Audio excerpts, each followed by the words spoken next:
దాదాపు 5 నెలల నుంచి ఎలక్షన్ మూడ్ లోనే ఉన్న బాలయ్య బాబు పిక్చర్ క్లియర్ అయినట్లే కనిపిస్తోంది. ఆల్రెడీ కమిట్ అయిన సినిమా షూటింగ్ ఆపేసి మరి ఎలక్షన్ క్యాంపెయినింగ్స్ లో బిజీగా ఉన్న బాలయ్య ఇప్పుడు భారీ మెజారిటీతో గెలిచారు. మరి బాలయ్య సినిమాల సంగతి ఏంటి? 5 months నుంచి నాన్ స్టాప్ గా మీటింగ్స్, ఎలక్షన్స్ అంటూ హడావుడిగా ఉన్న బాలకృష్ణ ఇప్పుడు ఫ్రీ అయిపోయారు. హిందూపురంలో భారీ మెజారిటీతో హ్యాట్రిక్ హిట్ కొట్టారు. దాంతో నెక్స్ట్ ఏంటి అనుకుంటున్నారు ఫ్యాన్స్.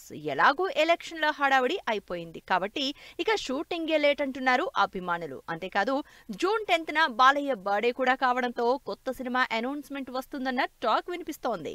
బాలయ్య గెలవడంతో స్పెషల్ పోస్టర్ కూడా రిలీజ్ చేసింది టీం. దాంతో బాలకృష్ణ షూటింగ్ ఎప్పుడు మొదలు పెడతారా అని వెయిట్ చేస్తున్నారు. బాలయ్య బాబీ కాంబినేషన్ లో తెరకెక్కుతున్న పవర్ఫుల్ మూవీ షూటింగ్ కి ఇప్పటికే బ్రేక్ పడింది. అయితే ఇప్పుడు రిజల్ట్స్ వచ్చేశాయి కాబట్టి ఈ మంత్ ఎండ్ నుంచి షూటింగ్ మొదలు పెట్టడానికి రెడీ అవుతున్నారని తెలుస్తోంది. నిజానికి సినిమాని దసరాకి రిలీజ్ కూడా చేయబోతున్నట్టు సోషల్ మీడియాలో రూమర్స్ కూడా వినిపిస్తున్నాయి. సితారా ఎంటర్టైన్మెంట్స్, శ్రీకర స్టూడియోస్, ఫార్చ్యూన్ 4 కంబైన్డ్ ప్రొడక్షన్ లో వస్తున్న ఈ సినిమాలో బాలయ్య పవర్ఫుల్ రోల్లో కనిపించబోతున్నారు. బాలయ్య సినిమా అంటే మాస్ యాక్షన్, సాలిడ్ డైలాగ్స్, అదిరిపోయే యాక్షన్. బాలయ్య సినిమాలో డైలాగ్స్ తో పాటు పొలిటికల్ పంచులు కూడా ఇన్ డైరెక్ట్ గా సినిమాల్లోనే వేస్తూ ఉంటారు. అలాంటిది ఇప్పుడు గెలిచి పవర్ లోకి వచ్చిన పార్టీ కాబట్టి ఈసారి సాలిడ్ డైలాగ్స్ ఉండొచ్చని ఎక్స్పెక్ట్ చేస్తున్నారు ఫ్యాన్స్. బాబీ బాలకృష్ణ కాంబినేషన్ లో బాబీ డియోల్ విలన్ గా తెరకెక్కుతున్న ఈ సినిమాకి తమన్ మ్యూజిక్ ఇస్తున్నారు.